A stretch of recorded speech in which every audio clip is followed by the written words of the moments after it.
Brought to you by V-Guard, co-powered by Sensodyne and Vimal. ಬಾಯಲ್ಲಿ ಹೇಳಿ ಕೇಸರಿ.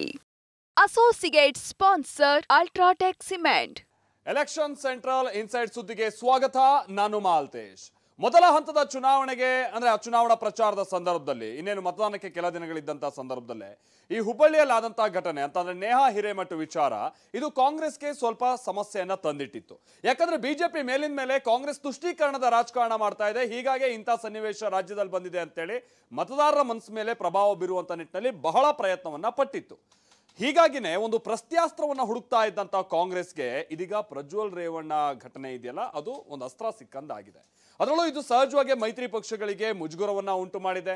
ಅದರಲ್ಲೂ ಪ್ರಮುಖವಾಗಿ ಕಾಂಗ್ರೆಸ್ ನೋಡಿ ಬಿಜೆಪಿಯ ಆಳ್ವಿಕೆಯಲ್ಲಿ ಮಹಿಳೆಯರಿಗೆ ರಕ್ಷಣೆ ಕೊಡೋದಕ್ಕೆ ಅವ್ರಿಗೆ ಸಾಧ್ಯ ಆಗೋದಿಲ್ಲ. ಜೊತೆಗೆ ಬಿಜೆಪಿಯ ಜೊತೆಗೆ ಮೈತ್ರಿ ಮಾಡ್ಕೊಂಡಿರುವಂತ ಪಕ್ಷದ ಸದಸ್ಯನೇ ಹಿಂಗಾದ್ರೆ ಇನ್ನು ಬಿಜೆಪಿ ಪಕ್ಷದಲ್ಲಿ ಎಂತೆಂಥ ಸನ್ನಿವೇಶ ಇದೆ ನೀವು ಊಹೆ ಮಾಡ್ಕೊಳ್ಳಿ ಅಂತ ಬೇರೆ ಬೇರೆ ಎಕ್ಸಾಂಪಲ್ ಕೊಟ್ಟು ಇದೀಗ ಜನರ ಮೇಲೆ ಪರಿಣಾಮ ಬೀರುವಂತಹ ನಿಟ್ಟಿನಲ್ಲಿ ಅಥವಾ ಮತದಾನದ ಸಂದರ್ಭದಲ್ಲಿ ಜನರ ಮನಸ್ಸಿನ ಮೇಲೆ ಪರಿಣಾಮ ಬೀರುವಂತಹ ನಿಟ್ಟಿನಲ್ಲಿ ಬಹಳ ಪ್ರಯತ್ನ. ಇದು ಇನ್ವರ್ಟರ್ ಎಸಿ. ನೀವು ಗ್ಯಾಮ್ಲರ್ ಅಲ್ವಾ? ಗ್ಯಾಮ್ಲರ್ ಜೂಜಾಡ್ತಿರಲ್ವಾ? ನೀವು ಜೂಜಾಡ್ತೀರಾ? ಇಲ್ಲ, ಯಾರು ಏನು ಹೇಳಿದ್ರು ಅಂತ ನೀನು ಎಷ್ಟು ಕಾಸ್ಟ್ಲಿ ಹಾಗೂ ಡೆಲಿಕೇಟ್ ಎಸಿ ತಗೊಂಡು ಸ್ಟೆಬಿಲೈಸರ್ ತಗೊಳ್ಳಿಲ್ಲ ಅಂದ್ರೆ ಇದು ಜೂಜಾಟ ತಾನೇ. ಒಂದೇ ಫ್ಲಕ್ಚುಯೇಷನ್ ಗೆ ನಿಮ್ಮ ಇನ್ವರ್ಟರ್ ಎಸಿಯ ಪಾರ್ಟ್ಸ್ ಡ್ಯಾಮೇಜ್ ಆಗಬಹುದು. ಅದನ್ನು ವಿ-ಗಾರ್ಡ್ ಉಪಯೋಗಿಸಿ ಸುರಕ್ಷಿತವಾಗಿರಿಸಿ. ವಿ-ಗಾರ್ಡ್, ಇಂಡಿಯಾಸ್ ನಂಬರ್ 1 ಸ್ಟೆಬಿಲೈಸರ್ ಮಾಡ್ತಾ ಇದೆ. ಹಾಗಾದ್ರೆ ಕಾಂಗ್ರೆಸ್ ಹೂಡ್ತಾ ಇರುವಂತಹ ಈ ಅಸ್ತ್ರಗಳು ಯಶಸ್ಸು ಸಿಗಬಹುದಾ? ಮತದಾನಕ್ಕೆ ಕೆಲ ದಿನಗಳಿರುವಂತಹ ಸಂದರ್ಭದಲ್ಲಿ ಯಾವ ರೀತಿಯಂತ ಪರಿಣಾಮ ಇದು ಬೀರಬಹುದು? ಏನ್ ಲೆಕ್ಕಾಚಾರ ನಡೀತಾ ಇದೆ ಚುನಾವಣಾ ಕಣದಲ್ಲಿ? ಬನ್ನಿ ಈ ರಿಪೋರ್ಟ್ ಅಲ್ಲಿ ನೋಡ್ಕೊಂಬೋಣ. प्रज्वल रवन्ना मैस रेपिस्ट है. प्रधानमंत्री मैस रेपिस्ट का समर्थन कर रहे हैं. प्रधानमंत्री को, अमित शाह को और बीजेपी के हर नेता को देश की महिलाओं से, माताओं बहनों से हाथ जोड़कर सिर झुकाकर माफी मांगनी चाहिए. ಎರಡು ಪ್ರಕರಣ, ಅಸ್ತ್ರಕ್ಕೆ ಪ್ರತ್ಯಾಸ್ತ್ರ. ನೇಹಾ ಹತ್ಯೆ ಪ್ರಕರಣವನ್ನ ಬಿಜೆಪಿ ಅಸ್ತ್ರ ಮಾಡಿಕೊಂಡಿದ್ರೆ ಸಂಸದ ಪ್ರಜ್ವಲ್ ರೇವಣ್ಣ ಅಶ್ಲೀಲ ವಿಡಿಯೋ ಪ್ರಕರಣವನ್ನ ಕಾಂಗ್ರೆಸ್ ಪ್ರತ್ಯಾಸ್ತ್ರವಾಗಿ ಹೂಡಿದೆ. ಲೋಕಸಭೆ ಚುನಾವಣೆಯ ಹೊತ್ತಿನಲ್ಲೇ ಮೂರೂ ಪಕ್ಷಗಳಿಗೂ ರಾಜಕೀಯ ಅಸ್ತ್ರವಾಗಿ ಬಳಕೆಯಾಗ್ತಿದೆ. ಪೆನ್ ಡ್ರೈವ್ ಪ್ರಕರಣ ದೇಶದಾದ್ಯಂತ ಸದ್ದು ಮಾಡ್ತಿದ್ದು ಎನ್ಡಿಎ ಮೈತ್ರಿಕೂಟಕ್ಕೆ ಮುಜುಗರವನ್ನೇ ಉಂಟು ಮಾಡಿದೆ. ಇದನ್ನೇ ಬಿಜೆಪಿ ವಿರುದ್ಧ ಕಾಂಗ್ರೆಸ್ ಪ್ರತ್ಯಾಸ್ತ್ರವಾಗಿ ಹೂಡಿದೆ. ಮಹಿಳೆಯರಿಗೆ ಬಿಜೆಪಿಯಿಂದ ರಕ್ಷಣೆ ಇಲ್ಲ ಅನ್ನೋ ಸಂದೇಶ ರವಾನಿಸಲಾಗ್ತಿದೆ. ಮತ್ತೊಂದೆಡೆ ಕಾಂಗ್ರೆಸ್ಗೆ ಕೌಂಟರ್ ನೀಡಲು ದೋಸ್ತಿ ನಾಯಕರು ಮಾಸ್ಟರ್ ಪ್ಲಾನ್ ಮಾಡ್ತಿದ್ದಾರೆ.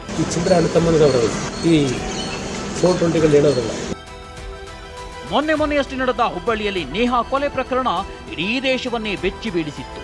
ತೀವ್ರ ಆಕ್ರೋಶಕ್ಕೂ ಕಾರಣವಾಗಿತ್ತು. ಕಾಂಗ್ರೆಸ್ ಸರ್ಕಾರದ ವಿರುದ್ಧ ಪ್ರತಿಭಟನೆಯೂ ಜೋರಾಗಿತ್ತು. ಇದು ರಾಜಕೀಯವಾಗಿಯೂ ತಿರುವು ಪಡೆದುಕೊಂಡಿತ್ತು. ನೇಹಾ ಕುಟುಂಬಸ್ಥರನ್ನ ಬಿಜೆಪಿ ನಾಯಕರು ಭೇಟಿಯಾಗಿದ್ದು, ಜೆಪಿ ನಡ್ಡಾ, ಅಮಿತ್ ಶಾ ಕೂಡ ಭೇಟಿ ಮಾಡಿ ಸಾಂತ್ವನ ಹೇಳಿದ್ರು.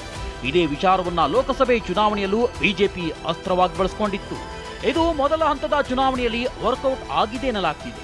ಕಾಂಗ್ರೆಸ್ ಮೇಲೆ ಪರಿಣಾಮ ಬೀರಿದೆ ಅನ್ನೋ ಮಾಹಿತಿಯೂ ಲಭ್ಯವಾಗಿದೆ.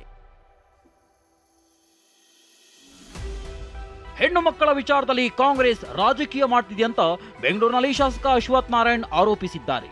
ತಪ್ಪು ಮಾಡಿದವರನ್ನ ಕ್ಷಮಿಸುವ ಪ್ರಶ್ನೆಯೇ ಇಲ್ಲ. ಯಾವುದೇ ಹೆಣ್ಣು ಮಕ್ಕಳ ಮೇಲೆಯೂ ದೌರ್ಜನ್ಯ ಆಗಬಾರ್ದು ಅಂತ ಡ್ಯಾಮೇಜ್ ಕಂಟ್ರೋಲ್ಗೆ ಮುಂದಾದರು. ಇಂಥ ಘಟನೆ ಬಗ್ಗೆ ಖಂಡಿತ ನಮಗೆ ದುಃಖ ಇದೆ. ಯಾವುದೇ ರೀತಿಯಾದಂತೆ ಯಾವುದೇ ಹೆಣ್ಣು ಮಕ್ಕಳ ಮೇಲೆ ಏನೇ ಅನ್ಯಾಯವನ್ನ ನಡೀಬಾರ್ದು ಅನ್ನೋಂಥದ್ದು ಬಹಳ ಸ್ಪಷ್ಟ ನಿಲುವು ಇವತ್ತು ಭಾರತೀಯ ಜನತಾ ಪಾರ್ಟಿ ಬಹಳ ಸ್ಪಷ್ಟ ನಿಲುವು ತಗೊಂಡಿದೆ. ಯಾವುದೇ ಕಾರಣದಲ್ಲೂ ಕ್ಷಮಿಸೋ ಪ್ರಶ್ನೆ ಇಲ್ಲ ಅನ್ನೋಂಥದ್ದನ್ನ ಬಹಳ ಸ್ಪಷ್ಟ ನಿಲುವನ್ನು ತಗೊಂಡಿದೆ. ಪ್ರಜ್ವಲ್ ವಿಚಾರದಲ್ಲಿ ಸಿದ್ದರಾಮಯ್ಯ ರಾಜಕಾರಣ ಮಾಡ್ತಿದ್ದಾರೆ ಅಂತ ಬಿಜೆಪಿ ಅಭ್ಯರ್ಥಿ ಪ್ರಹ್ಲಾದ್ ಜೋಶಿ ಕಿಡಿಕಾರಿದ್ದಾರೆ.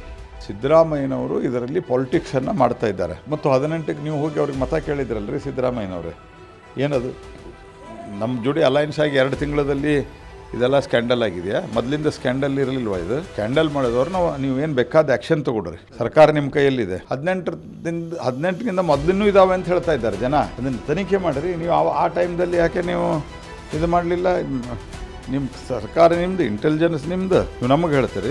ಯಾರ ಕಣ್ಣಿಗೆ ಮಣ್ಣು ಎರ್ಚಕೊಂಡಿದ್ರಿ ನೀವು ಸಿದ್ದರಾಮಯ್ಯನವರೇ? ಪ್ರಜ್ವಲ್ ರೇವಣ್ಣ ಕೇಸ್ ಅಸ್ತ್ರ ಮಾಡಿಕೊಂಡ ಕಾಂಗ್ರೆಸ್. ರಾಷ್ಟ್ರ ಮಟ್ಟದಲ್ಲಿ ಹೊಡೆತ ಕೊಡಲು ಕಾಂಗ್ರೆಸ್ ತಂತ್ರ.